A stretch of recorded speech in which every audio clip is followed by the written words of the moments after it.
សូមស្វាគមន៍មកកាន់ឆ្នោតខ្មែរលទ្ធផលទេថ្ងៃច័ន្ទខែមេសាថ្ងៃទី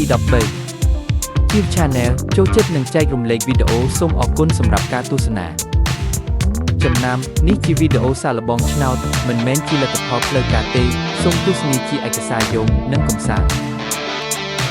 លទ្ធផលឆ្នោតខ្មែរម៉ោង 8:45 នាទី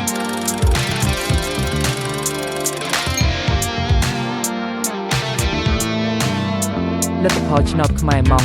10:35 នាទី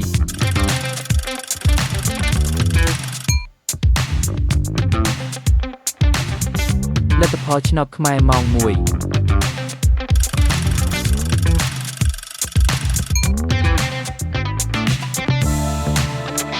លទ្ធផលឆ្នោតខ្មែរម៉ោង 3:45 នាទី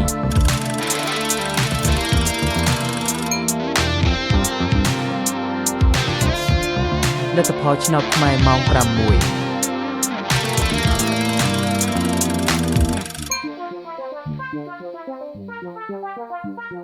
លទ្ធផលឆ្នោតខ្មែរម៉ោង 7:45 នាទី